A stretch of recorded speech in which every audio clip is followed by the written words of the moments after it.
எபேசியருக்கு எழுதின நிருபம் 6ஆம் அதிகாரம் 10ஆம் வசனத்திலிருந்து 13ஆம் வசனம் வரைக்கும். எபேசியர் 6:10-13 வரைக்கும்.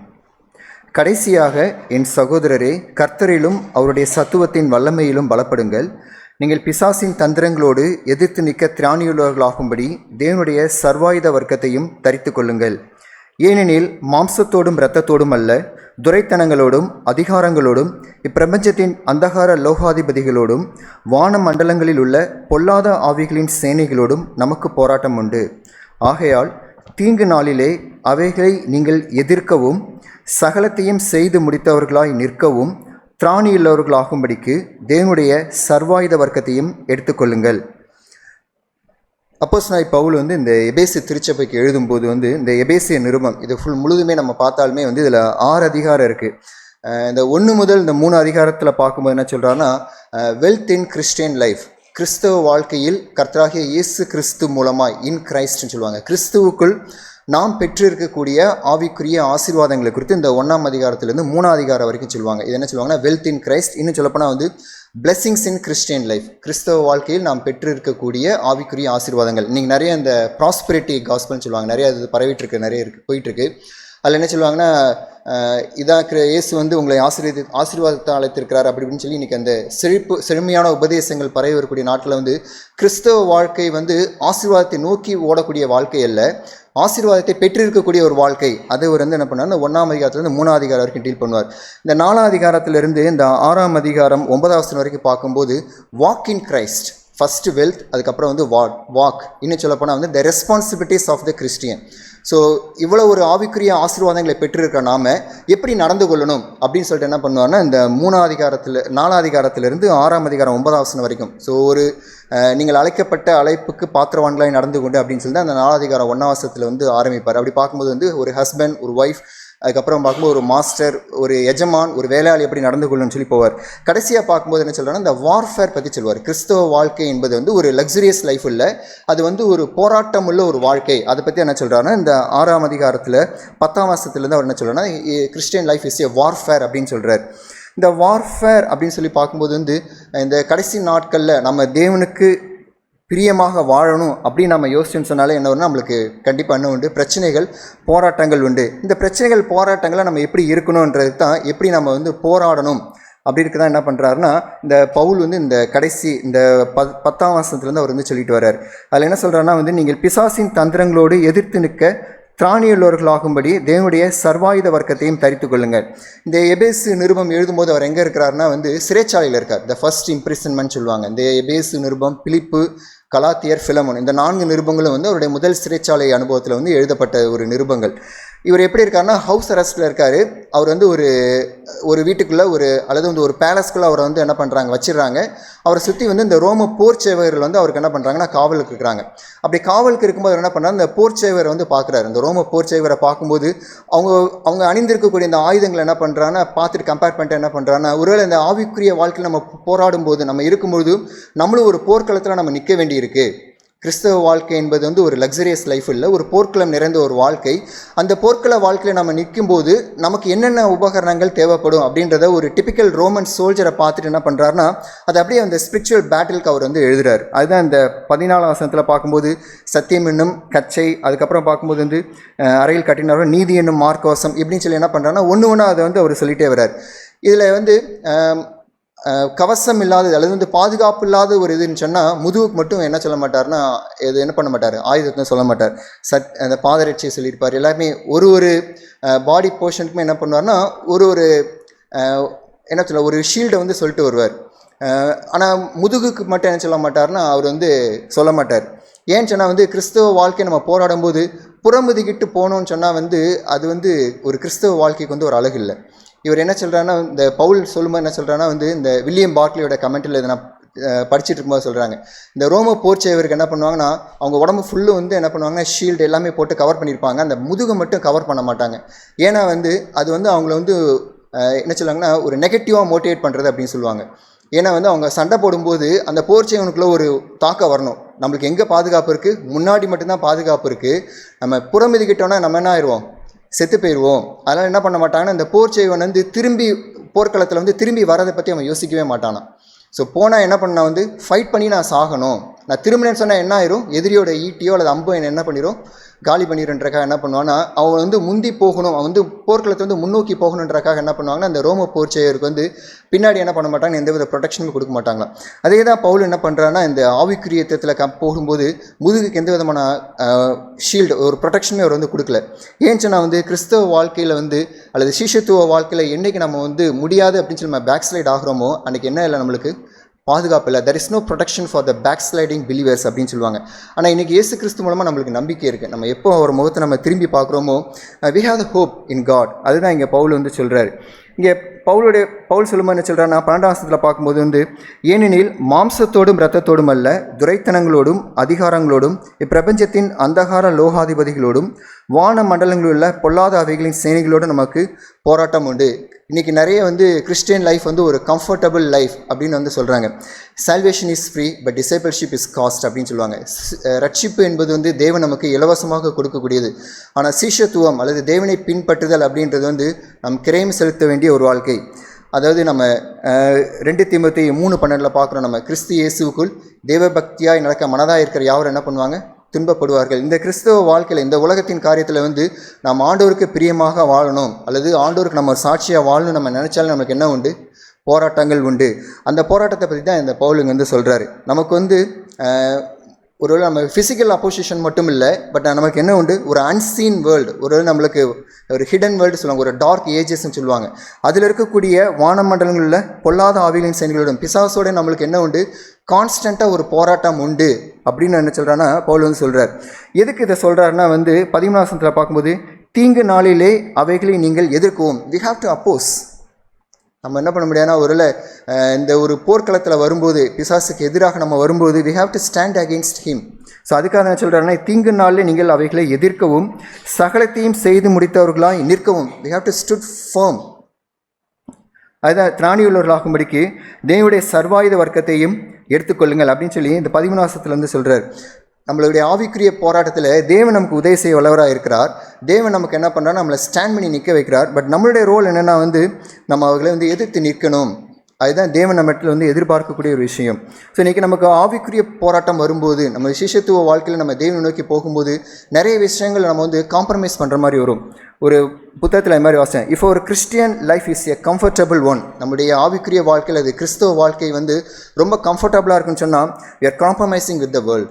நம்ம உலகத்தோடு நம்ம ஏதோ ஒரு விஷயத்தில் நம்ம என்ன பண்ணிகிட்ருக்கோம், காம்ப்ரமைஸ் ஆகிட்ருக்கோம். ஒரு நம்ம ஒர்க் பண்ணக்கூடிய இடத்துல இருக்கலாம், அல்லது நம்ம வந்து நம்மளுடைய நெய்பர்ஸ் அல்லது நம்மளுடைய ரிலேட்டிவ்ஸ் ஒரு சில விஷயங்கள் என்ன பண்ணுவாங்கன்னா அவங்களுடைய ப்ராக்டிசஸ் வந்து நம்ம மேலே வந்து புகுத்துவாங்க. ஒரு அலுவலகத்தில் நம்ம இருக்கும்போது வந்து நம்ம லஞ்சம் வாங்காமல் இருக்கிறது, அல்லது தேவனுக்கு அடுத்த காரியங்கள் நம்ம ஸ்டாண்ட் பண்ணி நிற்கணும்னு சொல்லும்போது வந்து நம்ம பகைக்கப்படுவோம். அது இந்த உலகத்தில் நம்ம வந்து கண்கூடாக வந்து பார்க்கலாம். ஒரு சில பேர் நம்ம அதை வந்து நம்ம எக்ஸ்பீரியன்ஸ் பண்ணியிருக்கலாம். இதெல்லாமே நம்ம பார்க்கும்போது வந்து இதெல்லாம் நம்மளுக்கு வந்து நமக்கு நியமித்திருக்கக்கூடிய போர்க்களங்கள், சரிங்களா? ஸோ இது வந்து நம்ம வந்து ஒருவேளை காண்கின்ற நபர்கள் மூலமாக வருதோ இல்லையோ, இதுக்கு பின்னாடி இருக்கக்கூடிய சாத்தானுடைய practice, the practices of the world, அதன் மூலமாக நம்மளுக்கு என்ன உண்டு, போராட்டங்கள் உண்டு. இந்த போராட்டங்களை நம்ம எதிர்த்து நிற்கணும்னு சொன்னால் ஆவிக்குரிய வாழ்க்கை நம்ம பலப்படுவது அவசியம். அதனால தான் பவுல் என்ன சொல்கிறாருன்னா, அந்த ஸ்பிரிச்சுவல் வார்ஃபேரில் நமக்கு இருக்கக்கூடிய அந்த ஷீல்டை பற்றி அவர் வந்து சொல்கிறார். என்ன சொல்கிறேன்னா, சத்தியம் என்னும் கச்சை, அதுக்கப்புறம் நீதி என்னும் மார்க்கவசம், சமாதானத்தின் சுவிசேஷம் ஆயத்தம், இது எல்லாமே என்ன சொல்கிறாருன்னா வந்து ஒரு டிபிக்கல் ரோமன் சோல்ஜருக்கு இருக்கக்கூடிய ஒரு வார்ஃபேரில் அவன் இருக்கக்கூடிய ஒரு ரோமன் சோல்ஜரை பற்றியும், அதே மாதிரி வந்து ஒரு ஆவிக்குரிய யுத்தத்தில் நம்ம இருக்கிறோன்னு சொன்னால் நம்ம என்ன விதமான காரியங்களை நம்ம அணிந்து கொள்ளணும் பற்றி இவர் வந்து சொல்கிறார். ஃபஸ்ட் நம்ம பார்க்கும்போது வந்து நம்ம எந்த விதமான போரை நம்ம வந்து போராட வேண்டியிருக்குன்னு பார்க்கும்போது வந்து 2 கொரிந்தியர் 10ஆம் அதிகாரம் 3ஆம் வசனத்திலிருந்து 5ஆம் வசனம் வரைக்கும். 2 கொரிந்தியர் 10:3-5. நாங்கள் மாம்சத்தில் நடக்கிறவர்களாக இருந்தாலும் மாம்சத்தின்படி போர் செய்கிறவர்கள் அல்ல. எங்களுடைய போராயுதங்கள் மாம்சத்துக்கேற்றவர்களாக இராமல் அரண்களை நிர்மூலமாக்குகிறதற்கு தேவ பலமுள்ளவைகளாக இருக்கிறது. அவைகளால் நாங்கள் தர்க்கங்களையும் தேவனை அறிகிற அறிவுக்கு விரோதமாக எழும்புகிற எல்லா மேட்டிமையும் நிர்மூலமாக்கி எந்த எண்ணத்தையும் கிறிஸ்துவுக்கு கீழ்ப்படிய சிறைப்பட்டவர்களாக இருக்கிறோம். இந்த ஆவிக்குரிய யுத்தத்தில் முதல்ல நம்ம போராட வேண்டியது யாருன்னா, நமக்கு எதிராக இருக்கக்கூடிய அல்லது நம்மளுக்குள்ளே வரக்கூடிய நம்மளுடைய சுயம், நம்மளுடைய மேட்டுமையான எண்ணங்கள், இதை தான் என்ன சொல்கிறான்னா நம்ம வந்து எதிர்க்கணும் அப்படின்னு வந்து பவுல் வந்து சொல்கிறார். இந்த நாங்கள் மாம்சத்தில் நடக்கிறவர்களாக இருந்தாலும் வந்து இந்த மாம்சம் இதை குறித்து சொல்லலாம் வந்து அவர் ஹியூமன் பாடிஸ், இந்த உலகத்தில் நம்ம இருக்கக்கூடிய இந்த சரீரத்தை குறிக்கிறது. மாம்சத்தின்படி போர் செய்கிறவர்களாம் நான் வந்து நம்மளுடைய சுயத்தின்படியோ அல்லது வந்து நம்மளுடைய ஹியூமன் ஸ்ட்ரென்த் அதன்படியோ வந்து நம்ம போர் செய்கிறவர்கள் அல்ல. எங்களுடைய போராயுதங்கள் எப்படி இருக்குன்னா, it's a powerful tool. But நாங்கள் எப்படி அதை போராடுறோன்னா வந்து தர்க்கங்களை என்ன சொல்கிறேன்னா, தர்க்கங்களையும் தேவனே அறிகிற அறிவுக்கு விரோதமாக எழும்புகிற எல்லா மேட்டிமையும் நிர்மூலமாக்கி எந்த எண்ணத்தையும் கிறிஸ்துவுக்கு கீழ்ப்படியே சிறைப்படுத்துகிறவர்களாக இருக்கிறோம். அதாவது பவுல் என்ன சொல்கிறான்னா வந்து நாங்கள் போராடுகிறோம் சரிங்களா, எங்களுடைய ஆவிக்குரிய யுத்தத்தில் நாங்கள் போர் செய்யும்போது எங்களுடைய சுயமாக நாங்கள் வந்து போராடுறதில்ல, எங்களுடைய மாம்சத்தின்படி நாங்கள் போர் செய்கிறவர்கள் இல்லை. அதுக்கு அகேன்ஸ்ட் நாங்கள் என்ன பண்ணுறோன்னா வந்து தேவனுக்கு பிரியமாக தேவனுக்குள்ளாக எங்களுடைய வாழ்க்கையை என்ன பண்ணுறோன்னா சிறைப்படுத்தி நாங்கள் போர் செய்கிறவர்களாக இருக்கிறோம் அப்படின்னு வந்து சொல்கிறார். இது எதை சொல்கிறோன்னா வந்து நம்மளுடைய சுயம், நம்ம ஆவிக்குரிய யுத்தத்தில் முதலாவது நம்ம போரிட வேண்டியது யாருன்னா வந்து it's not the other person but it's not the devil. நம்மளுக்குள்ளாக பிசாசு தூண்டக்கூடிய எண்ணங்களையும் காரியங்கள் நம்ம சிறைப்படுத்துகிறதற்காக நம்ம போராட வேண்டி இருக்கிறது. இந்த ஆவிக்குரிய யுத்தத்தில் இந்த கடைசி நாட்களில் நமக்குள்ளாக எழும்பக்கூடிய நம்முடைய மாம்சீக காரியங்கள், நம்முடைய இச்சை, நம்முடைய சுயம், நம்முடைய மேட்டிமையான எண்ணங்கள், நம்மை மேன்மைப்படுத்தக்கூடிய காரியங்கள் அல்லது நம்முடைய சுயத்தை மேன்மைப்படுத்தக்கூடிய காரியங்களை சிறைப்படுத்தணும்னு சொல்லி பவுல் வந்து சொல்கிறாரு. இன்னொன்று பார்க்கும்போது வந்து இந்த 2 விஷயங்கள் நான் சொல்லிட்டு முடிக்கணும்னு நினைக்கிறேன். ஒன்று வந்து சூஸ் யுவர் பேட்டில். ஆவிக்குரிய யுத்தத்தில் நம்ம போராடணும்னு சொன்னால் வந்து நம்மளுடைய யுத்தம் என்ன என்பதை நம்ம வந்து முதலாவது நம்ம அறிந்து கொள்ளணும். நிறைய சமயங்களில் பார்க்கும்போது வந்து ஆவிக்குரிய வாழ்க்கையில் இருக்கவங்க நிறைய பேர் என்ன பண்ணுறாங்கன்னா அன்னெசரி பேட்டில்ஸ்னுவாங்க. நம்மளுக்கு தேவையில்லாத நமக்கு அடுத்த காரியங்கள் நம்ம வந்து போர் செய்கிறவர்களாக இருக்கிறோம். தேவன் நமக்கு வந்து நம்மளுடைய இந்த கடைசி நாட்களில் இந்த மாம்சீகத்தில் நடக்கக்கூடிய போரில் அல்லது வந்து இந்த என்ன சொல்ல இந்த ஸ்பிரிச்சுவல் பேட்டில் நம்மளுக்கு வந்து உதவி செய்ய வல்லவராக இருக்கார். ஆனால் நிறைய சமயம் நம்ம என்ன பண்ணோம்னா we are fight in the wrong battle, தவறான ஒரு யுத்தத்தில் இருக்கிறோம். நிறைய காரியங்கள் நானே வந்து பார்த்துருக்கிறேன். என்னுடைய அலுவலகத்தில் வந்து நிறைய பிரச்சனைகள் இஷ்யூஸ் போகும்போது வந்து நம்ம இதில் போகலாமான்னு சொல்லும்போது ஆண்டவர் தெளிவாக சொல்லுவார், no it's not your battle, இது வந்து நீ போராடுறதுக்கு இல்லை, யூ ஸ்டில் சைலண்ட், நீ அமைதியார் அப்படின்னு சொல்லி நான் வந்து நிறைய சமயம் அந்த சத்தத்தை நான் வந்து கேட்டிருக்கேன். அப்போது ஒரு ஆவிக்குரிய வாழ்க்கையில் நம்ம போரிடும்போது வந்து அந்த சென்சிட்டிவ்னஸ் வந்து நம்மளுக்கு வந்து வேணும். Is it our battle, is it the battle that God has called for me? So இந்த ஒரு ஆவிக்குரிய யுத்தத்தை போராடுவதற்கு தான் தேவனை அழைத்திருக்கிறாரான்ற ஒரு கிளியர் அந்த உணர்த்துதல் வந்து நம்மளுக்குள்ளே காணப்படணும். கொஞ்ச நாள் முன்னாடி வந்து என்னுடைய ஃபேஸ்புக் இதில் வந்து ஒரு ஸ்டோரி வந்து என்னுடைய ஃப்ரெண்டு வந்து ஷேர் பண்ணியிருந்தார். அவர் வந்து ஹீஸ் எ பிலீவர். அவர் வந்து என்ன பண்ணியிருந்தாருன்னா இந்த சூஸ் யுவர் பேட்டில் அதில் வந்து சொல்லலாம் அந்த டாப்பிக்கில் வந்து எனக்கு வந்து ஷேர் பண்ணியிருந்தார். படித்து பார்க்கும்போது எனக்கு ரொம்ப மும்பையில் உற்சாகமாக இருந்தது. அதை உங்களை நான் வந்து ஷேர் பண்ணுறேன். கிரேஹுட் அப்படின்னு ஒரு டாக், அது வந்து ஒரு ஸ்பீசிஸ், அது ஒரு இனம் கிரேஹுட். இது வந்து என்னென்னா வந்து ஒரு லெபரட்டரியில் வந்து கொண்டு வரப்பட்டது. வந்து இந்த கலப்பினத்தின் மூலமாக சொல்லுவாங்கள்ல, அந்த ப்ரீடுன்னு சொல்லுவாங்கள்ல, அதில் வந்து உருவாக்கப்பட்டதான் இந்த கிரேஹுட் அப்படின்ற ஒரு கிரேஹவுண்ட், இந்த நாய். இது எதுக்கு யூஸ் பண்ணாங்கன்னா, இது எதுக்கு உருவாக்குனாங்கன்னா வந்து வேட்டைக்காக. இந்த வேட்டைக்கு போகிறவங்க என்ன பண்ணுவாங்கன்னா அந்த ஒரு நாய் வச்சுருப்பாங்களா, ஸோ அந்த ஒரு பர்பஸ்க்காக இந்த டாக் வந்து என்ன பண்ணாங்கன்னா லெபார்ட்டரியில் வந்து உருவாக்கிட்டாங்க. இதுக்கு வந்து நிறைய பொதுவாக வந்து சொல்லுவாங்கன்னா ஒரு கலப்பினத்தில் ஒரு இதை வந்து உருவாக்குறாங்க, ஒரு பயிரையோ அல்லது ஒரு அனிமலையோ வந்து உருவாக்குறாங்கன்னு சொன்னால் வந்து நிறைய எஃபர்ட் வந்து போடுவாங்க. எஃபர்ட் போட்டதுக்கப்புறம் என்ன பண்ணுவாங்கன்னா அதை வந்து மார்க்கெட்டிங் ஸ்ட்ராட்டஜி, அதை வந்து திருப்பி என்ன பண்ணணும், அதை வந்து சந்தைப்படுத்தணும். அப்போ தான் வந்து அவங்க அந்த ப்ராடக்டை வந்து உற்பத்தி செய்ததுக்கு வந்து ஒரு பலன் கிடைக்கும். ஸோ அதெல்லாம் என்ன பண்ணாங்கன்னா வந்து இந்த கிரே ஹவுண்டை வந்து ஒரு ஃபாஸ்டஸ்ட் ரன்னிங் டாக், அதாவது நாய் இனத்திலே வந்து இதுதான் ரொம்ப வந்து வேகமாக ஓடக்கூடிய ஒரு இனம். ஸோ அதை என்ன பண்ணிட்டாங்கன்னா லேபில் உருவாக்கிட்டு இது என்ன பண்ணணும், இப்போ மார்க்கெட்டிங் பண்ணணும். மார்க்கெட்டிங் பண்ணும்போது என்ன பண்ணால் இதை வந்து அட்வர்டைஸ்மெண்ட் பண்ணணுன்றக்காக என்ன பண்ணாங்கன்னா வந்து இதை என்ன பண்ணணும், ஒரு காம்படிட் பண்ண வைக்கணும். லேண்டில் வந்து எது ஸ்பீடாக ஓடுதோ அந்த அனிமலோட இதை என்ன பண்ணணும், காம்படிட் பண்ணி இந்த டாக் வந்து என்ன பண்ணுது, இவ்வளோ ஸ்பீடில் போகுது அப்படின்னு சொல்லி அதை என்ன பண்ணணும், மார்க்கெட் பண்ணணுன்றக்காக என்ன பண்ணாங்கன்னா டிசைட் பண்ண என்ன பண்ணாங்கன்னா லேண்ட்லேயே ஃபாஸ்ட்டாக ஓடக்கூடிய அனிமல் எதுன்னு சொன்னால் சீட்டா, சிறுத்தை. ஸோ இந்த சிறுத்தையோட என்ன பண்ணணும், இதை வந்து காம்படிட் பண்ண வைக்கணும். ஸோ இந்த டாக் என்ன பண்ணுது, சீட்டாவோட காம்படிட் பண்ணி போகுது. இது இஸ் ஃபாஸ்டஸ்ட் ரன்னிங் டாக் அப்படின்னு சொல்லி இதை மார்க்கெட் பண்ணுன்றக்காக என்ன பண்ணாங்கன்னா ஏற்பாடு பண்ணாங்களாம். இதுக்காக என்ன பண்ணாங்கன்னா அந்த ஜுவாலஜிஸ்ட், அந்த விலங்கியல் நிபுணர்கள்ட்ட போய் கேட்டாங்களா, எங்களை மாதிரி சீட்டாவை நாங்கள் போட போடும் போது ஃபஸ்ட்டு அவங்க ஒத்துக்கவே இல்லை, ஒரு டாகோட வந்து இதை வந்து காம்படிட் பண்ணக்கூடாது, இதோடைய கேலிபர் வேறு அது வந்து சொல்லக்கூடாது அப்படின்னா இவங்க எப்படியோ கன்வின்ஸ் பண்ணி என்ன பண்ணிட்டாங்க, கொண்டு வந்துட்டாங்க. ஸோ அந்த போட்டிக்கான நாள் வந்து ஆயத்தமாகுது. ஒரு சைடு என்ன பண்ணுறாங்க, ஒரு பெரிய கேஜ், ஒரு கூண்டு வச்சுட்டு ஒரு கூண்டில் இந்த பக்கம் வந்து டாக், இந்த பக்கம் வந்து சீட்டா, ஸோ ரெண்டுமே ஓடுறதுக்கு வந்து தனியாக ட்ராக் வச்சுட்டாங்க. இந்த ஃபாஸ்ட் சென்சிங் கேமராஸ்னுவாங்க, ஃபாஸ்ட் மோஷன் ஸ்பீட் மோஷன் கேமராஸ்னுவாங்க, அதெல்லாம் செட் பண்ணி வச்சுட்டாங்க. ஸோ அந்த கூண்டை திறந்த உடனே ரெண்டு என்ன பண்ணும், போகும். ஸோ அதோடைய ஸ்பீடை வந்து கால்குலேட் பண்ணணும். இதுதான் அவங்களுடைய டார்கெட். என்ன பண்ணிட்டாங்கன்னா அதுக்கு டேலாம் வச்சுட்டாங்க. எல்லாமே என்ன பண்ணுறாங்க, கேமரா ஃபிக்ஸ் பண்ணி ரெடியாக இருக்கிறாங்க. என்ன பண்ணிட்டாங்கன்னா அந்த கேஜை வந்து திறந்துட்டாங்க. திறந்தவொடனே பார்த்தா அந்த கிரே ஹவுண்ட் பயங்கர ஸ்பீடாக வந்து அதோடைய டார்கெட் நோக்கி ஓடிடுச்சு. ஆனால் இந்த சைடு அப்படியே பார்த்தா சீட்டா வந்து என்ன பண்ணல, அப்படியே கேஜிலேருந்து ஒரு அடி கூட எடுத்து வைக்கல, அது கூண்லேருந்து ஒரு அடி கூட எடுத்து வைக்கல. இந்த சயின்டிஸ்ட்லாம் பயங்கர ஆச்சரியமாக போயிடுச்சு. இன்னும் இது இவ்வளோ எஃபர்ட் போட்டு வச்சுருந்து அந்த சீட்டா வந்து ஒரு அடி கூட எடுத்து வைக்கலையே அப்படின்னு சொல்லி அவங்களுக்குலாம் பயங்கர ஒரு ஆச்சரியமாக இருந்துச்சு. அந்த ஜுவாலஜிஸ்ட் வந்து கேட்டாங்களா, ஏன் இப்படி வந்து ஆச்சு, ஏன் சீட்டா வந்து கூண்டு விட்டு வெளியில் வரல, அது ஓடலாமே ஈஸியாக, அதோட டார்கெட்டை நோக்கி போகலாமே, ஏன் போகலன்னு சொல்லும்போது சொன்னாங்களா, that is the nature of cheetah அப்படின்னாங்களாம் இந்த ஜுவாலஜிஸ்ட். ஒரு சிறுத்தை வந்து தன்னை எங்கே வந்து ப்ரூவ் பண்ணணுமோ அங்கே தான் என்ன பண்ணும், அது ஓட ஆரம்பிக்கும். அதுதான் அதோடைய ஹண்டிங் ரேஷியோ வந்து அந்த அந்த சக்ஸஸ் ஹண்டிங் சொல்லுவாங்க, அது அதிகமாக இருக்குது அப்படின்னு சொல்லுவாங்க. ஒரு சிறுத்தை வந்து அது இறங்கி அது வந்து செய்யணும் அப்படின்னு நினச்சாதான் என்ன பண்ணுமோ, அது அந்த அந்த யுத்தத்திலே அது வந்து இறங்குமா. இது படிக்கும்போது எனக்கு ரொம்ப ஆச்சரியமாக இருந்துச்சு. ஒரு சாதாரண ஒரு அனிமல் அது என்ன பண்ணுது, அதோடைய பேட்டில் அது வந்து சூஸ் பண்ணுது. அப்போது ஆண்டவருடைய சாயலில் உருவாக்கப்பட்டிருக்க நாம, தேவனுடைய ரட்சிப்பை பெற்ற நாம, நம்மளுடைய போர்க்களத்தை நம்ம எப்படி நம்ம வந்து சூஸ் பண்ணுறோம். ஸோ ஒரு அன்னெசரி பேட்டில் நம்ம வந்து போகிறோமா, நிறைய சமயங்களில் வந்து நம்ம என்ன பண்ணுறோன்னா, நமக்கு அடுத்த காரியங்களை நம்ம என்ன பண்ணுறோன்னா, நம்ம அந்த பேட்டில் நம்ம இறங்கி நம்ம என்ன பண்ணுறோன்னா, தேவனுக்கு வந்து அவபக்தியை கொண்டு வர நபர்களாக நம்ம வந்து இருக்கிறோம். தேவன் நமக்கு வந்து உதவி செய்ய வளராக இருக்கா. இதுக்கு ஒரு மாதிரி நான் வந்து படிக்கும்போது எனக்கு ரொம்ப சேலஞ்சிங்காக இருந்ததுன்னா, இயேசு கிறிஸ்துவோடைய ஒரு மாதிரி. மத்தேயு 16ஆம் அதிகாரம் பாருங்களேன், மத்தேயு 16ஆம் அதிகாரம் 22, 23. ஸோ இந்த சம்பவம் எல்லாமே நம்மளுக்கு தெரிந்த ஒரு தான். மத்தேயு 16, 22, 23. அப்பொழுது பேதுரு அவரை தனியே அழைத்து கொண்டு போய், ஆண்டவரே, இது உமக்கு நேரிடக்கூடாது, இது உமக்கு சம்பவிப்பதில்லை என்று அவரை கடிந்து கொள்ள தொடங்கினான். அவரோ திரும்பி பேதுருவை பார்த்து, எனக்கு பின்னாக போ சாத்தானே, நீ எனக்கு இடரலாக இருக்கிறாய், தேவனுக்கேற்றவைகளை சிந்தியாமல் மனுஷருக்கேற்றவைகளை சிந்திக்கிறாய் என்றார். ஸோ இந்த சம்பவம் எல்லாருமே நமக்கு தெரியும் நினைக்கிறேன். ஸோ ஃபஸ்ட்டு அதுக்கு முன்னாடி போர்ஷனில் நம்ம பார்த்தோன்னு சொன்னால் வந்து, ஆண்டவர் இன்னைக்கு யாருன்னு சொல்லி சொல்கிறாங்கன்னு சொல்லும்போது வந்து பேதுரு வந்து கரெக்டாக சொல்வார். சொன்னோடனே ஆண்டவர் அவரை அப்ரிஷியேட் பண்ணுறதை பார்க்குறோம். அதுக்கப்புறமே பார்க்கும்போது அவருடைய க்ரூசிஃபிகேஷன் பற்றி சொல்லும்போது பார்க்கும்போது வந்து அவர் என்ன சொல்லலாம், இது உங்களுக்கு நேரிடக்கூடாது அப்படின்னு சொல்லும்போது ஆண்டவர் அவர் வந்து கடிந்து கொள்ள வந்து பார்க்க முடியும். இங்கே ஜீசஸோட இன்டென்ஷன் பார்க்கும்போது வந்து பேதுரு வந்து என்ன பண்ணுறாருன்னா கடிந்து கொள்ளார். அவருடைய இன்டென்ஷன் வந்து கடிந்து கொள்கிறாரு, வந்து பேதுரு அவர் வந்து கடிந்து கொள்ளவே இல்லை.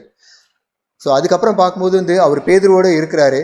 அந்த கால்களை கழுவக்கூடிய சமயத்தில் கூட வந்து அவர் என்ன பண்ணுறாருன்னா அந்த பேதுருடைய கால்களை கழுவுற அந்த தாழ்மையை நம்ம வந்து பார்க்குறோம்.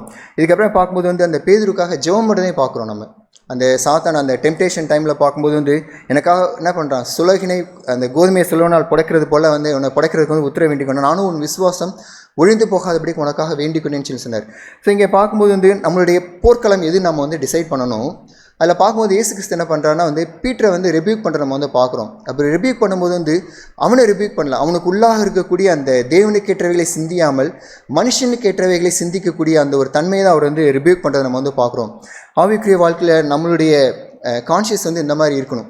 ஒரு விஷயத்தை நம்ம வந்து போகிறோம்னு சொன்னால் வந்து எந்த விஷயத்தை நம்ம வந்து ஹர்ட் பண்ணுறோம் அல்லது எந்த விஷயத்தை நாம் வந்து போரிடுறோன்ற ஒரு கிளியர்னஸ், ஒரு அவேர்னஸ் நம்மளுக்குள்ளே வந்து காணப்படணும். இதுதான் தேவன் நம்மளுடைய எதிர்பார்க்கக்கூடிய ஒரு விஷயம். இன்னொன்று பார்க்கும்போது வந்து choose your battle field. First வந்து சூஸ் யுவர் பேட்டில், நம்மளுடைய போர்க்களம் எது, நம்ம வந்து ஃபைட் பண்ணக்கூடிய போர்க்களம் எது என்பதை நம்ம வந்து சூஸ் பண்ணணும்.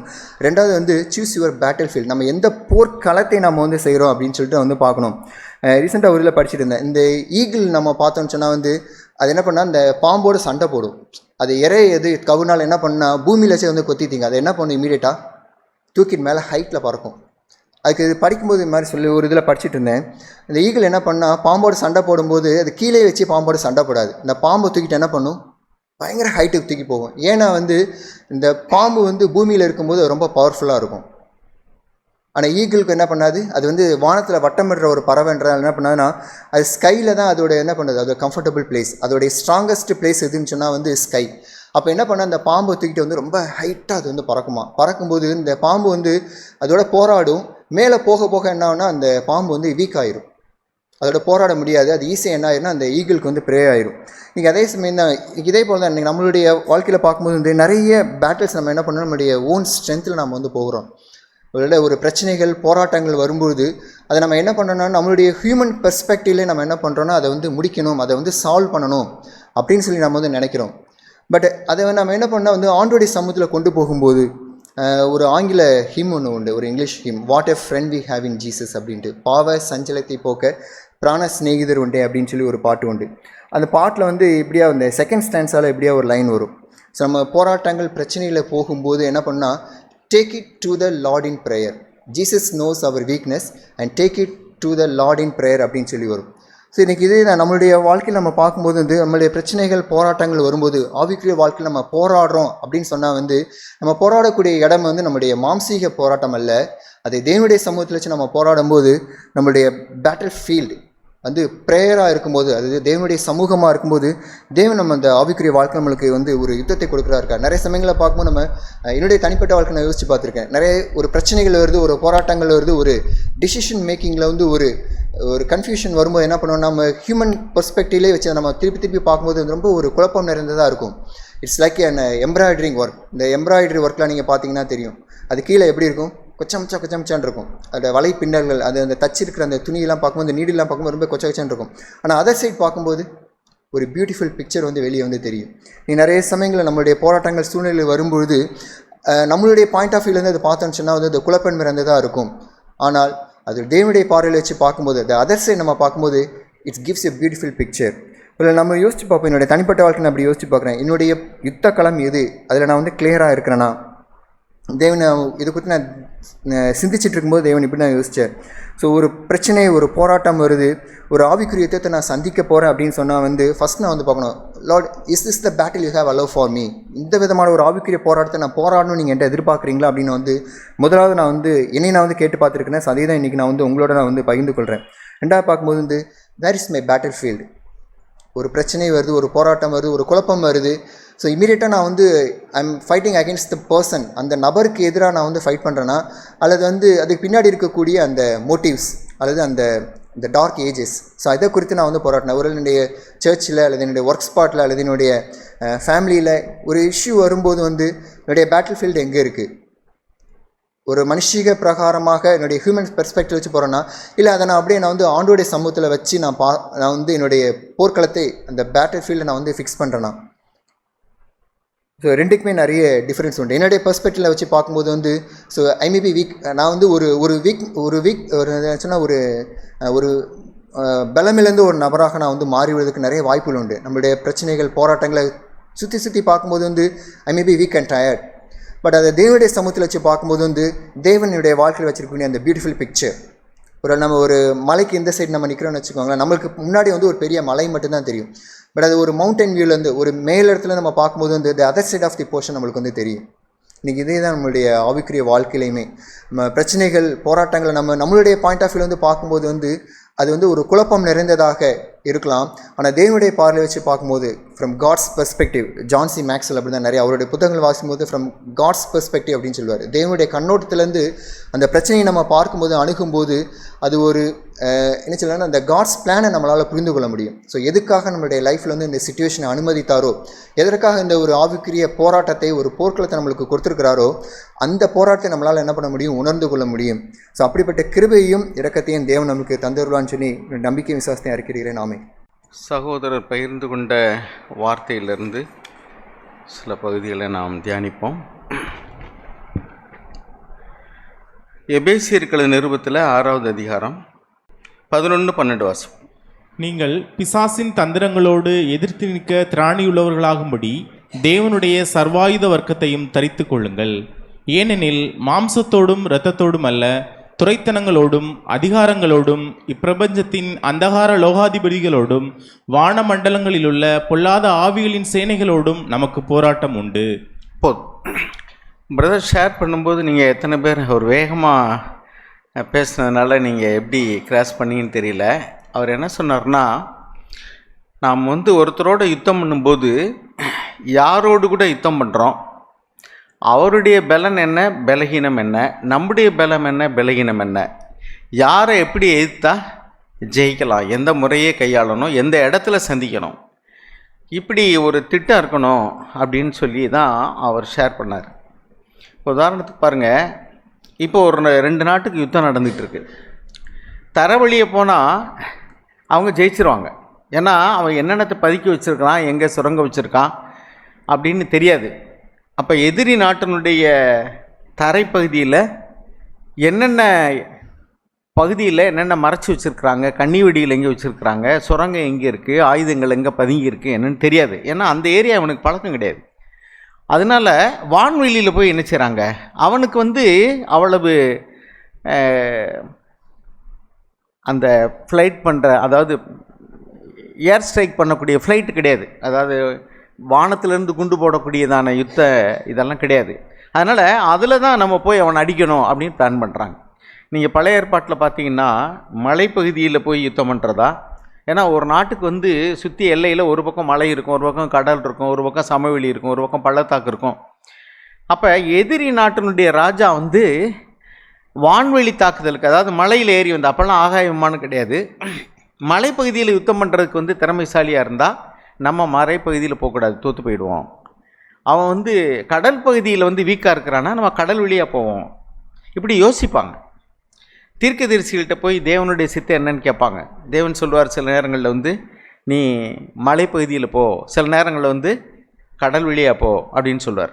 ஏன்னா அவனுடைய பலகீனம் என்னங்கிறத வந்து அந்த தேவன் அவர்களுக்கு வெளிப்படுத்துகிறார்.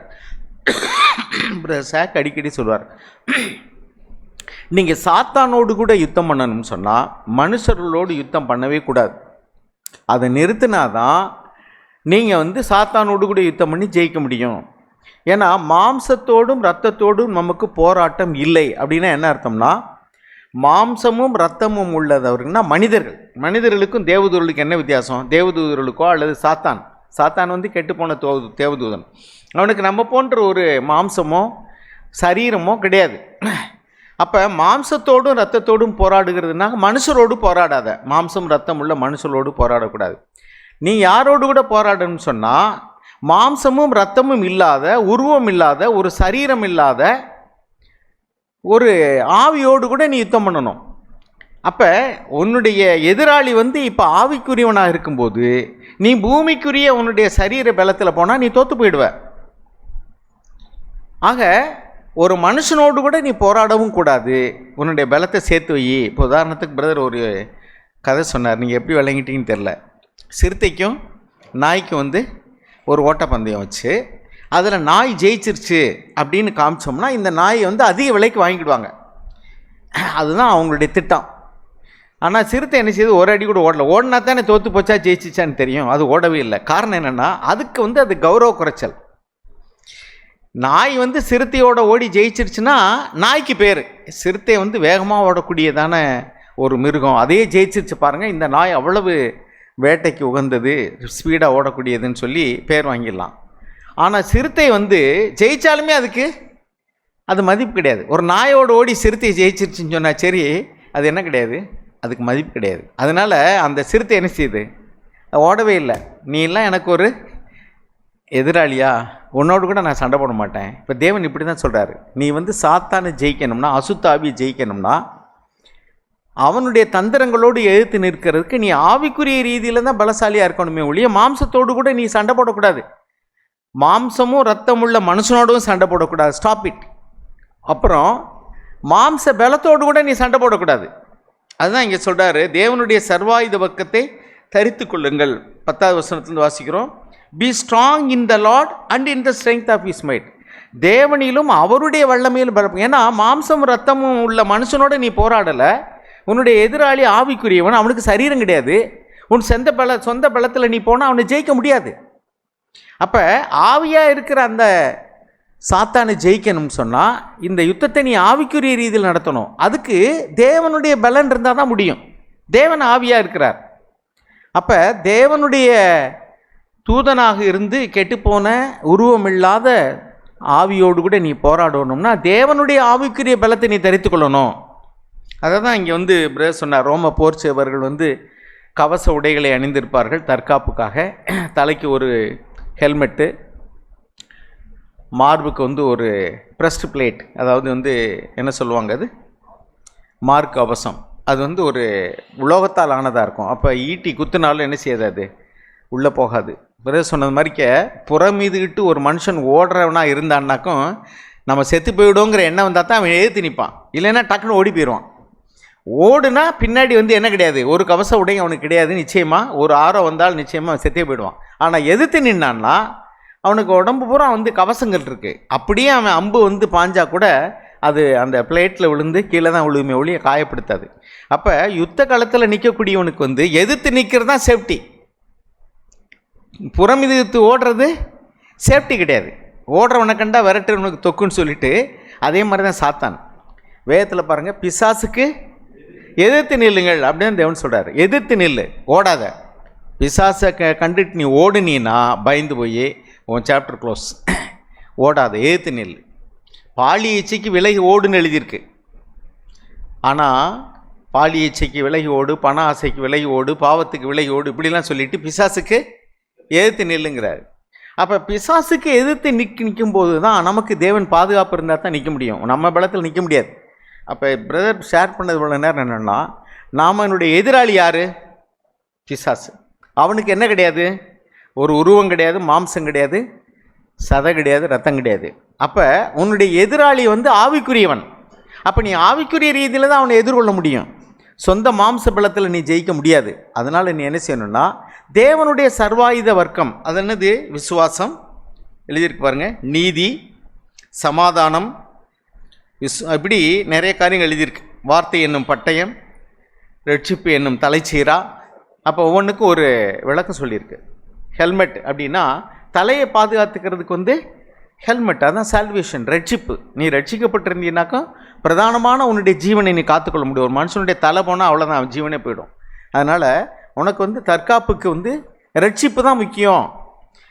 அதே மாதிரிக்கே விசுவாசம், தேவனுடைய ஆவி என்னும் பட்டயம், நீதி, சமாதானம், அதுதான் இங்கே ரெசிஸ்ட் த ஈவில். அருமையானவர்களே, நம்ம வேகமாக அவர் போனதுனால நீங்கள் இப்படி யோசிச்சிருக்க மாட்டீங்கன்னு நான் விளக்கம் சொல்கிறேன். சொன்னார், யுத்த களத்தை தீர்மானிங்க. யுத்த களத்தை தீர்மானிக்க என்னன்னாக்கும், சில பேர் பார்த்தீங்கன்னாக்கும் இப்போ அரசியலில் ரொம்ப பேசிக்கிறாங்க. அவங்க முந்தி வந்து ஒரு இடத்துல இறங்கிட்டான்னு வச்சுக்கலாம். நீங்கள் வந்து இப்போ அவனுடைய பலகீனை வந்து கடல் பகுதியில் வந்தான்னா நம்ம ஜெயிச்சிடலாம். அவனுக்கு வந்து போட்டுகளோ படகுகளோ கிடையாது, கப்பல் படை அவனுக்கு வீக்காக இருக்குது, நம்ம போய் ஜெயிச்சிடலாம் அப்படின்னு நினச்சிங்கன்னா நீங்கள் யுத்தத்தை துவங்கணும். நீங்கள் கடல் பகுதியில் நுழைஞ்சிட்டீன்னு என்னாகும்? அவன் வந்து எதிர்த்து தானே ஆகணும், இல்லாட்டா நீங்கள் போய் பிடிச்சிருவீங்க. ஆனால் அவனை துவங்க விட்டுட்டிங்கன்னு வச்சுங்களேன், எப்படி? அவன் மலைப்பகுதியில் ஆரம்பிச்சிட்டான்னாக்கும் நம்ம தோற்று போயிடுவோம். ஏன்னா மலைப்பகுதியில் நம்ம வீக். அதே மாதிரி தரைப்பகுதியில் அவன் வந்து யானைப்படை குதிரைப்படைன்னு வச்சுருக்கான்னு வச்சுங்களேன் எதிரி, நம்ம வந்து நம்மக்கிட்ட ஒரு படையும் கிடையாது, அப்போ தோற்று போயிடுவோம். அதுதான் எது பேட்டில் ஃபீல்டுங்கிறத நீ நிர்ணயிங்கிறார். பாருங்கள், நம்ம இங்கே வாசிக்கிறோம் பாருங்கள், 1 சாமுவேல் 17ஆம் அதிகாரத்தில் தாவீது எப்படி போகிறார் பாருங்கள். கோலியாத்தை எதிர்க்கிறாரு. கோலியாத்து வந்து கவச உடைகள்லாம் அணிஞ்சு வர்றார். அவர் வந்து வளர்த்தியான ஆள், ஒரு ஜெயண்ட்னா அரக்கன், மனுஷனை விட ரொம்ப உயரமான ஆள். அப்போ அவர் வந்து திடகாத்திரமான ஆள். இந்த இவர் வந்து நல்ல மார்க்கவசம், ஹெல்மெட்டு எல்லாமே அணிஞ்சு, தலைக்கவசம், காலுக்கு கவசம் எல்லாம் அணிஞ்சு அப்படியே ஆஜானு பாகு மாதிரி நடந்து வர்றாரு. அதே மாதிரிக்கு இவருக்கு ஒரு உடையை கொடுக்குறாங்க. யார்? சவுல் ராஜா அவங்க கொடுக்குறாங்க. நீ வந்து எதிர்த்து போகிற, நீ அதே மாதிரி போன்ட்டு. அவர் என்ன பண்ணார் பாருங்க, இவனை என் சொந்த மாம்ச பலத்தில் ஜெயிக்கவே முடியாது. ஏன்னா அவன் வந்து யுத்த வீரன், அவனுக்கு வந்து இந்த கவச உடையெல்லாம் பழக்கம், எனக்கு பழக்கமே கிடையாது. ஸோ அவன் வர்ற அதே இதில் நான் போனேன்னா நான் என்ன செஞ்சிருவேன்? தோற்று போயிடுவேன். இவர் வந்து யுத்தத்தை செட் பண்ணுறாரு. என்ன பண்ணுறாரு? எனக்கு பழக்கமானது என்னது சொல்லிட்டு சொல்கிறாரு, நீ வந்து சொந்த பேரில் வர்ற, நான் இதில் வர்றேன். ஆமாம், என்னுடைய தேவனாய கர்த்தருடைய நாமத்தினால நான் வர்றேன். 47ஆம் வசனம் வாசிங்க. 1 சாமுவேல் 17ஆம் அதிகாரம் 47ஆவது வசனம்.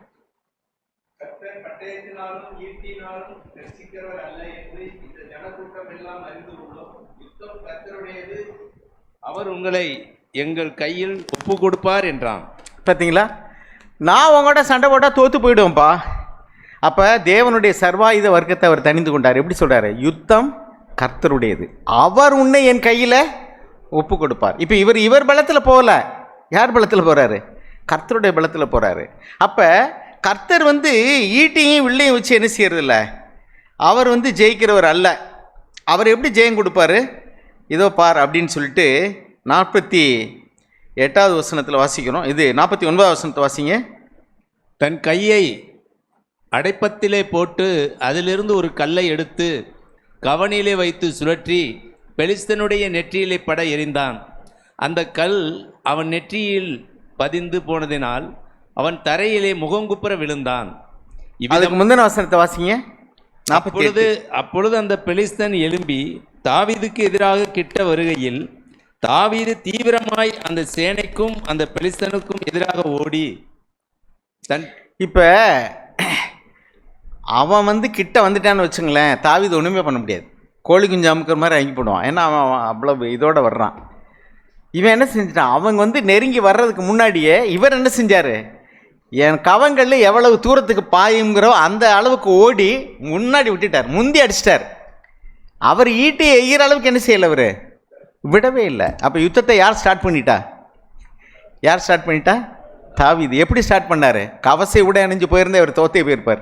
இவர் ஓடவே முடியாது. இப்போ அவருக்கு பழக்கமே கிடையாது. இப்படி நடக்கிறதுக்குள்ள இப்போ நம்ம கிரிக்கெட்டை பேட்டு அந்த இதெல்லாம் இருக்குல்ல, யோசிச்சு பார்த்துங்க. கிரிக்கெட்டுக்குள்ளே தான் அந்த ஷூவை மாட்டிக்கிட்டு அவங்க அந்த முழங்காலுக்கெல்லாம் கட்டியிருப்பாங்கல்ல, அது மாதிரி கட்டிட்டு அந்த பேட்டை பிடிச்சோம்னா நான் உண்மையிலே சொல்கிறேன், நம்மளாம் நடக்கவே முடியாது. தத்தாப்பக்கா நடக்க தான் முடியும், ஓட முடியாது. நம்ம வேணால் விளையாட்டு பார்த்துக்கிட்டு இங்கே கத்தலாம், ஓடலை பாருங்கள், அவன் நிற்கிறான், அவன் பிடிக்கல, ஓடலையும் கத்திட்டு இருக்கலாம். நம்மளால் முடியாது, ஏன்னா பழக்கம் கிடையாது. அதே மாதிரி தான் இவன் மாத்திரம் அந்த சவுல் ராஜா இவங்க சொல்லி கொடுத்தது மாதிரிக்கு அந்த கவசங்களை அணிஞ்சிக்கிட்டு போயிருந்தால் அவன் வேகமாக ஈட்டிட்டு ஒரே படம் போட்டு தள்ளியிருப்பான். அவனுக்கு தெரியும். அதனால் நீ வர்ற வழியில் நான் வரமாட்டேன், நான் கர்த்தரை நம்பி வருகிறேன், அவர் உன்னை என் கையில் ஒப்பு கொடுப்பார் சொல்லிட்டு அந்த யுத்தம் பண்ணக்கூடிய விதத்தையும் போர் ஆயுதத்தையும் எந்த இடத்துலேருந்து அவர் அடிக்கணும், எவ்வளோ தூரத்துலேருந்து அடிக்கணும். ஈட்டினால் குத்துறோன்னா கீழே போய் அடிக்கிறது அல்லது கொஞ்சம் தொலைவில். அவன் கவங்கள் விட்டானே எப்படி போகும்? அது ஒரே கல். அந்த அந்த கவசம் அணிஞ்சிருக்கிறதுக்கும் இதுக்கும் நெத்தி இவ்வளோ தானே இருக்கும். மீதி எல்லாம் கவசம் விட்டு அணிஞ்சிருப்பாங்க, ஹெல்மெட் போட்டிருப்பாங்களே, பார்த்தீங்களா? இந்த இடம் தான் தெரியும் இவ்வளவு கண்ணோட. மீதி எல்லாம் என்னவாக இருக்கும்? இங்கேயெல்லாம் ஹெல்மெட் இருக்கும், இங்கே ஹெல்மெட் இருக்கும். ஸோ அந்த இடம் தான் கேப்பு. அடித்தான் பாருங்க, ஒரே அடி அந்த இடத்துல, ஒரே கல், சுத்தமாக விழுந்துட்டான். ஸோ இதுதான் தேவன் பண்ணக்கூடிய யுத்தம். இது யுத்தம் கர்த்தருடையது, அவர் உன்னை என் கையில் ஒப்பு கொடுப்பார். அப்போ இது தேவனே ஒப்பு கொடுத்தது, யாருமே எதிர்பார்க்கவே இல்லை. எவ்வளோ பெரிய ஆளுக்காக பயந்துக்கிட்டு உட்காந்துருந்தானா, அவன் விழுந்த உடனே வந்துச்சு பாருங்க தைரியம் எல்லாருக்கும். மீதி பேரை நம்ம பார்த்துக்கோம்டா, எல்லாரும் என்ன செஞ்சாங்க? துரத்த ஆரம்பிச்சிட்டாங்க. இவன் போனால் அவன் தான் ஒரே அடியில் கீழே விழுந்துட்டான்ல. இவன்கிட்ட பட்டயம் கிடையாது, ஒன்றும் கிடையாது. அவன் பட்டயத்தை எடுத்து அவன் தலையை வெட்டி தாவீது. அருமையானவர்களே, இதில் நம்ம கவனிக்க வேண்டியது என்னென்னா, சாத்தானுக்கு பயந்து நம்ம ஓடக்கூடாது. சாத்தானை நம்முடைய சொந்த பலத்தில் நம்ம எதிர்க்கவும் கூடாது. மாம்சத்தோடும் இரத்தத்தோடும் உள்ள மனிதர்களோடு கூட நாம் போராடவே கூடாது. அவன் அப்படிப்பட்ட மனிதர்களை தூண்டி விடுவான் நமக்கு எதிராக. ஆனால் நாம் ஒரு காலம் என்ன செய்யக்கூடாது? மாம்சம் ரத்தம் உள்ள மனிதர்களோடு கூட அவன் எவ்வளவு தான் தூண்டி விட்டாலும் சரி, அவர்களோடு கூட நம்ம யுத்தம் பண்ண போகவே கூடாது. போனோம்னாக்கும் கண்டிப்பாக நம்ம தோற்று போயிடுவோம். அதுதான் சாத்தானுடைய தந்திரம். அவன் மனிதர்களை தூண்டி விடுவான். அவர்கள் நமக்கு விரோதமாக ஏசுவார்கள், பேசுவார்கள், இடைஞ்சல் பண்ணுவாங்க. அப்போல்லாம் நம்ம எரிச்சல் அடைஞ்சு, கோபம் அடைஞ்சு அவங்களோடு கூட யுத்தம் பண்ண போவோம். ஏன்னா நம்ம பக்கம் நீதி இருக்குட்டு. அது நம்முடைய நீதியை நம்ம தாங்கி போனோம்னா தோற்று போயிடும். நம்ம இப்போ தேவனுடைய சர்வாயுத வர்க்கம்னா அவருடைய நீதி எப்படி இருக்குது? எடுத்துக்கொள்கிறவன்ட்ட என்ன செய்ய விட்டு விடு. சின்ன சின்ன காரியங்களை இடைஞ்சல் பண்ணுறாங்களா, லீவ் இட், டோன்ட் ஃபைட். அதுதான் எடுத்துக்கொள்ளணும்னா விட்டுரு. இதுதான் தேவனுடைய நீதி. அப்போ நீ தேவனுடைய நீதி இல்லைண்டா அவன் என்ன செய்ய முடியும்? ஒன்றும் உங்கள்கிட்ட வம்புளுக்குன்னு வர்றான். ஆண்டவர் சொல்கிற, ஒரு கணத்தில் அரைஞ்சா இன்னொரு கணத்தையும் திருப்பி கொடு. நீ தீமையோடு ஏற்று நிற்கவே வேண்டாம். அவன் என்ன செய்ய முடியும்? அவன் எங்கேயாவது வம்புளுக்கிறதுக்கு ஒரு வழியை பார்க்குறான். நீங்கள் வம்புளுக்கிறதுக்கு வழியே கொடுக்கலைன்னு சொன்னால், இதுதான் ஆண்டவர் சொல்கிறார். என்ன சொல்கிறாருன்னா, மாம்சமும் ரத்தம் உள்ள மனிதரோடு கூட நீ போராடினால், மாம்சம் ரத்தம் இல்லாத சாத்தானோடு கூட நீ போராடி ஜெயிக்க முடியாது. சாத்தானோடு கூட நீ போராடும்னா, உன் மாம்சம் ரத்தம் உண்ட உன் சரீர பலத்தில் நீ போராடி உன்னுடைய புத்தியையோ உன்னுடைய அறிவோ பயன்படுத்தி நீ ஜெயிக்க முடியாது. அந்த யுத்தத்தை ஆவிக்குரிய யுத்தம், ஆவிக்குரிய உருவம் உள்ள ஒரு சாத்தான் வருகிறான், அவனை நீ எதிர்த்து நிற்கணும்னா உன்னோடு கூட ஆவியானவருடைய பலன் கொண்டு தேவனை கொண்டு அவருடைய நீதியின்படி தான் நீ ஜெயிக்க முடியுமே ஒழிய உன்னுடைய நீதியின்படியோ உன்னுடைய தந்திரங்களின்படியோ நீ அவனை ஜெயிக்கவே முடியாது. அதனால் இப்போ சிறுத்தையை பார்த்தா எல்லாரும் தோற்று போனது மாதிரி தானே சொல்லுவாங்க. ஆகா பயந்துருச்சுடா, நாயோடு கூட போட்டி போட்டு அதை ஜெயிக்க முடியாதுன்னு பேசாமல் படுத்துருச்சு அப்படின்னு சொல்கிறவங்களும் சொல்லத்தான் செய்வாங்க. ஆனால் உண்மை என்னென்னா, சிறுத்தை நான் உன் கூட போட்டி போட நான் வரலப்பா. ஆண்டவரை இயேசு கிறிஸ்து அப்படி தான் செஞ்சார். அவரை அடித்தார்கள், சிலுவையில் அறைந்தார்கள். அவர் நினச்சிருந்தா இறங்கி வந்திருக்க முடியுமா முடியாதா? செத்த பின்னாடி கல்லறையில் அடக்கம் பண்ண பின்னாடி அவர் 3ஆம் நாள் உயிரோடு எழுந்தவர் சிலுவையிலிருந்து இறங்கி வரைக்கும் எவ்வளோ நேரம் ஆகும்? சிறைச்சாலையில் அடைக்கப்பட்டதான பேதுரு கதவு தானாக திறக்குது, கட்டுண்ட சங்கிலிகளோட வெளியே வர்றாரு, கட்டெல்லாம் விழுது கீழே. அப்படி இயேசு வர முடியுமா முடியாதா? தாராளமாக முடியும். ஆக இயேசு ஜெயித்தார், ஆனால் பார்க்கறதுக்கு தோற்று போகிறது போல தெரியுது. இங்கே நாய் ஜெயித்து விட்டது தோற்றத்தின்படி, ஆனால் உண்மையில் ஜெயித்தது யார்? சிறுத்தை தான். அதனுடைய பேர் அப்படியே இருக்குது. ஓடினா தானே நீ சிறுத்தை ஜெயிச்சிச்சா நாய் ஜெயிச்சிச்சான்னு பேச முடியும்? ஓடவே இல்லை. உன் கூட நான் சண்டைக்கு வரலப்பா, நீ ஓடு, எவ்வளோ நாள் ஓடு, நீ எனக்கு போட்டியாலனா. இப்படி தான் தேவன் சொல்கிறார். நீ தேவனுடைய வர்க்கத்தில் தேவனுடைய மனுஷனாக நின்றீன்னா இந்த நாய் போன்ற அவ எவ்வளோ வேகமாக ஓடினாலும் சரி, எவ்வளோ தந்திரமாக ஓடினாலும் சரி, நீ ஓடாத. உன் கூட நான் சண்டைக்கு வரல, அவ்வளோதான், முடிஞ்சு வச்சு. இப்போ யார் ஜெயிச்சா? இயேசு தோற்றது போல் தெரிஞ்சு சிலுவையில். ஆனால் வேதம் என்ன சொல்கிறது? சிலுவையில் எல்லா சாத்தானையும் என்ன செஞ்சிட்டார்? தேவன் ஜெயித்து விட்டார். ஆனால் பார்க்குறதுக்கு அவர் தோற்று போனது போல் தெரியுது. பார்க்குறதுக்கு இந்த சிறுத்தை தோற்று போனதில் தெரியுது, நாய் ஜெயிச்சது போல் தெரியுது, பிசாசு ஜெயிச்சது போல் தெரியுது. அவரை கொண்டுட்டான், அவ்வளோதான், சாப்டர் க்ளோஸா? இல்லை. அவர் ஆவிக்குரிய ரீதியில் யுத்தம் பண்ணதுனால நீ கொல்ற வரைக்கும் விட்டு திருப்பி அப்படியே எந்திரிச்சார். இனி அவரை கொல்றதுக்கான வழியே கிடையாது. இனி இருக்கக்கூடிய அவருடைய இந்த ஆவிக்குரிய சரீரத்தில் பூட்டின கதவுக்குள்ளே நுழைகிறார் இல்லையா? பூட்டி இருக்கிற கதவுக்குள்ளே நுழைகிறார். இங்கிருந்து அப்படியே என்ன செய்கிறார்? தேவன் போய் இப்போ அதே சரீரத்தில் தான் இப்போ பிதாவாகிய தேவனுடைய வலது பார்சத்தில் இருக்கிறார். இந்த சரீரத்தை நீங்கள் இனி கொல்லவே முடியாது. கொல்லக்கூடிய சரீரத்தை கொல்லும்படி விட்டு ஆண்டவர் கொல்ல முடியாத ஒரு சரீரத்தில் உயிர் தெளிந்து விட்டார். இனி சாத்தான் அவருக்கு விரோதமாக யுத்தம் பண்ணவே முடியாது. அதனால தான் அவருடைய பேரை சொன்னாலே நடுங்கி ஓடுகிறார். ஏன்னா ஏர்மையானவர்களே, நான் கர்த்தருடைய சேனைகளின் கர்த்தருடைய நாமத்தினாலே வருகிறேன் அப்படின்னு சொன்னது போல் நாம் ஒரு காலம் சொந்த பலத்தில் பிசாசை ஏற்றி நிற்க முடியவே முடியாது. அவனுடைய தந்திரங்களோடு ஏற்றி நிற்கணும்னா தேவனுடைய சர்வாயுத வர்க்கமாகிய விசுவாசம், அவருடைய நீதி, நம்ம நீதி இல்லை, அவருடைய நீதி, அவருடைய அமைதி, சமாதானம், அவருடைய வார்த்தை, அவருடைய ஆவியானவருடைய பலன், இப்படி போனால் தான் பிசாசை ஜெயிக்க முடியும். அதுக்கு தான் பிரசாக் அடிக்கடி சொல்லுவார், சாத்தானை ஜெயிக்கணும்னா, சாத்தான் உன்னைய கண்டு பயப்படணும்னா நீ எந்த மனுஷனோட சண்டை போடவே கூடாது. ஆனால் அங்கே தான் நமக்கு பலகீனம் நம்மளை மேற்கொள்கிறது. இப்போ மார்க்கவசத்தோடவும் ஈட்டியோடவும் யுத்த கவசங்களோ யுத்த உடைகளோடு கூட வரும்போது சவுலுக்கு ஒரு எண்ணம் வந்தது போல் தாவீதுக்கு அப்படிப்பட்ட எண்ணம் வரத்தானே செய்யும். ஐயோ, அவன் இவ்வளவு இதோடு வர்றானே, நம்ம சும்மா வெறும் இதோடு போனோம்னாக்க நம்மளை போட்டு தள்ளிடுவானே. அங்கே அப்போ எது வேண்டியதாக இருக்குது? விசுவாசம் வேண்டியாக இருக்குது. அவன் என்ன சொல்கிறான்? நான் கர்த்தருடைய நாமத்தினால் வருகிறேன், கர்த்தர் என்னை ஒப்பு கொடுப்பார். கர்த்தர் ஈட்டியும் வில்லையும் கொண்டு யுத்தம் பண்ணுகிறவரே அல்ல. நம்ம சில நேரம் நினைக்கிறோம், இது எப்படி என்னால் முடியும், இந்த காரியம் எப்படி ஆகும்? அது கர்த்தரால் ஆகும், அவ்வளோதான். மரியாள் சொன்னாங்க, இது எப்படி ஆகும்? புருஷனை அறியனே. எலிசபெத் சொல்கிறாங்க, இது எப்படி ஆகும்? சகரியாவுக்கு அப்படி தான் சந்தேகம், இது எப்படி ஆகும்? என் மனைவிக்கு வயசாயிடுச்சு, இனிமேல் எப்படி? இது மனுஷரால் முடியாத, தேவனால் முடியும். இப்போ தாவீது ஒரு நிமிஷம் யோசிச்சிருக்கா வச்சுக்கோங்க, இவனை போய் நான் எப்படி எதிர்கொள்ள முடியும்? அங்கே இருந்தவங்க எல்லாருடைய எண்ணமும் அப்படி தான் இருந்தது. அவர்களுக்குள்ள விசுவாசம் கிடையாது. அவங்க புறமே மனுஷியமாக பார்த்து பயப்படுறாங்க. ஆனால் தாவீதுக்குள்ளே விசுவாசம் இருக்குது. அதுதான் தேவன் தந்த சர்வாயுத வர்க்கம். அந்த விசுவாசத்தை கொண்டு தான் அவர் போகிறார். அவர் சொந்த பலத்தில் நான் அவன் 9 அடி இருக்கிறான், நான் 5 அடி இருக்கிறேன், நான் எப்படி போய் ஜெயிக்க முடியும்னு யோசிச்சிருந்தேன்னா சரி, அவர் புறம் இது காட்டி தான் ஓடி இருக்கணும். அவர் நின்ற இடத்துலேருந்தே ஈட்டியில் குத்தி அப்படியே கோழி குஞ்சு அமுக்கிற மாதிரி அமுக்கியிருப்பான்.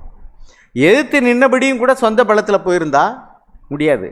எந்த இடத்துல போய் நின்றுட்டு எரிஞ்சால் கரெக்டாக போகுமோ அந்த இடத்த தெரிஞ்சான். அது தேவன் அவனுக்கு அதை ஞானமாய் காட்டி கொடுத்தார். எனவே அருமையானவர்களே, நாம் நமக்கு எதிராளியாக வரக்கூடிய மனிதர்கள் சாத்தானுடைய தூண்டுதலில் வரலாம்.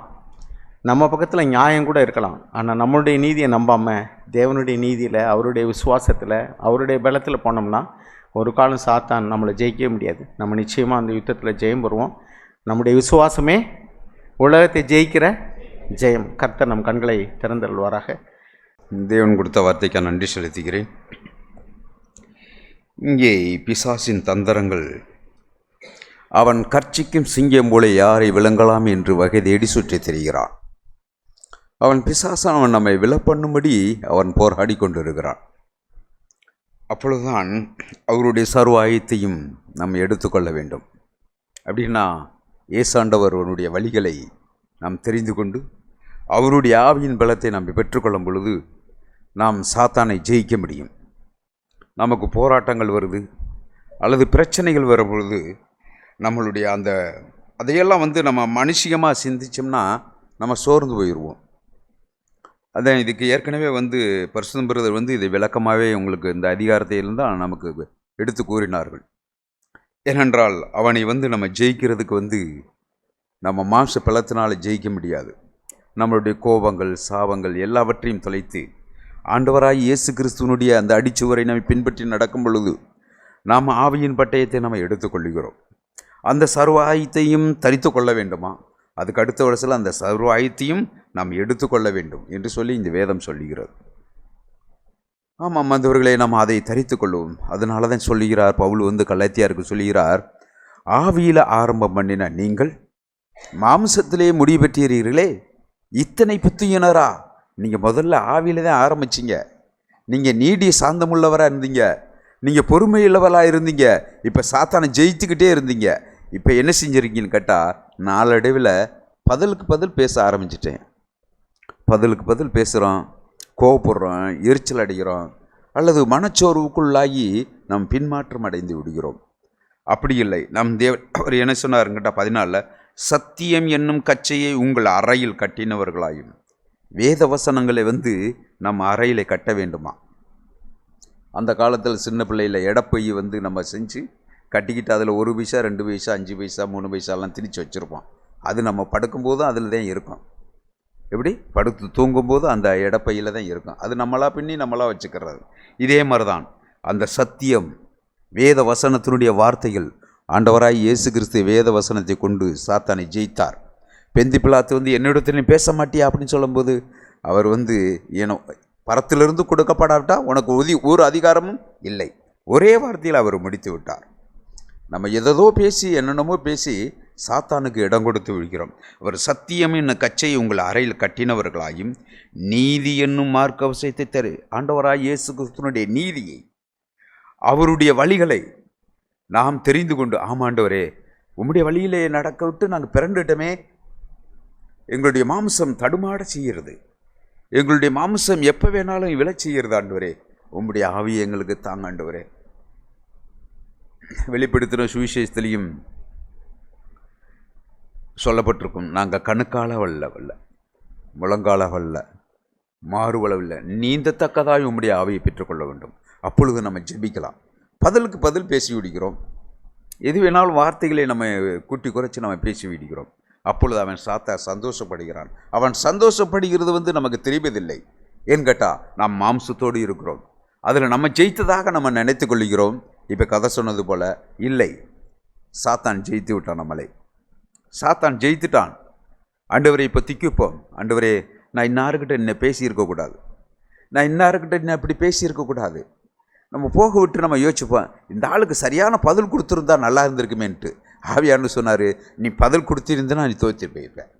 நீ அமைதியாக இருந்தா பார்த்தியா, அவன் பேசுனதுக்கு நீ அமைதியாக இருந்தா பார்த்தியா, இப்போ சாத்தானை என்ன செஞ்சுருக்க, நீ ஜெயித்திருக்க.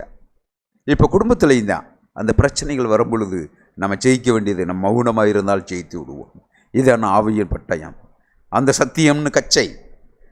முதல்ல ஒரு சம்பாஷணை வரும்பொழுது நம்ம ஏசாண்டவர் நமக்கிட்ட அவருடைய காட்சி அளிக்க வேண்டும், அவருடைய பிரசனத்தை நம்ம உணர வேண்டும். ஆண்டவரே எங்களை ரட்சித்துக் கொள்ளும், எங்களை ரட்சியும் ஆண்டவரே, நாங்கள் பதில் பேசாதற்கு எங்களுக்கு உதவிச்சியும். நாங்கள் ஆவியில் ஆரம்பித்த நாங்கள் மாம்சத்திலே முடிவு பெற்றுட்டோமே. வேண்டாம் ஆண்டவரே, அப்படி வேண்டாம். மாம்ச சிந்தை மரணம், ஆவியின் சிந்தியோ சீவனும் சமாதானம்மாம். ஆமாம் வந்தவர்களே, நாம் அப்படியாய் சமாதானத்தின் என்னும் சுவிசத்துக்குரிய ஆயத்தம் என்னும் பாதரட்சைகளில் உங்கள் கால்களை தொடுத்தவர்களாயும் எப்பொழுதுமே அது தொடுத்திருக்கணும். ஆண்டவருக்கு நமக்கு ஒரு உறவு. அவர் ஒரு ஆள் தத்துவமான தேவன். நான் ஆண்டவர்கிட்ட யோசிப்பேன், ஆண்டவரே நான் புத்தியீனமாக யோசிக்கிறேன், நான் புத்தியீனமாக சிந்திக்கிறேன், ஆண்டவரே என்னை ஒரு விஷயம் மன்னித்து கொள்ளும். ஆமாண்டவரே, நாங்கள் ஆண்டவரை எப்பொழுதும் ஆண்டவரை நாங்கள் எங்கள் பாதரட்சிகளை கால்களில் நாங்கள் தொடுத்திருக்கட்டும். பொல்லாங்கையையும் அக்கினி ஆஸ்திரங்களை எல்லாம் அவிழ்த்து போடத்தக்கதாய் எல்லாவற்றுக்கும் மேலாக உங்கள் விசுவாசம் என்னும் கேடகத்தை படித்து கொள்ளுங்கள். அவன் எய்கிறான், கரெக்ட் தான், அதை நான் அவிழ்த்து போடுவதற்கு என்ன வேணுமா? விசுவாசம் வேணும். ஆம், தேவன் என்னுடைய பட்சத்தில் இருக்கிறார். மனுஷன் எனக்கு என்ன செய்வான்? ஆமாம், அவனை பொல்லாங்கனை நம்ம ஜெயிக்க வேண்டும். ஆமாம் வந்தவர்களே, நாம் கேட்ட வார்த்தைகளுக்கு நன்றி செலுத்துவோம். நாம் யாவரும் தலை வணங்குவோம். ஆமாம் வந்தவர்களே, ஆண்டவரே நாங்கள் சாத்தானை ஜெயிக்க எங்களுக்கு உதவிச்சு. சகோதரர் சொன்னது மாதிரி நம்ம எந்த அளவில் நம்ம விளங்கி கொட்டோம்னு தெரியவில்லை. ஆனால் ஆண்டவரே எங்களை விளங்க செய்யும். நான் சபையிலிருந்து வரும்போது நான் அப்படி தான் ஜெபம் பண்ணுவேன். ஆண்டவரே உம்முடைய வார்த்தைகளை நான் விளங்கி கொள்ளக்கூடிய சக்தி இல்லை. ஆண்டவரே நான் விளங்கி கொள்ளும்படி எனக்கு உதவி செய்யும். எவ்வளவோ வார்த்தையை கேட்குறோம், அந்த வார்த்தைகளை மறந்து விடுகிறோமே. இது இன்னைக்கு தான் நம்ம இந்த வார்த்தையை கேட்குறோமா? இல்லை, எத்தனையோ ட்ரைங் ஆகிட்டு இருக்கிறோம்.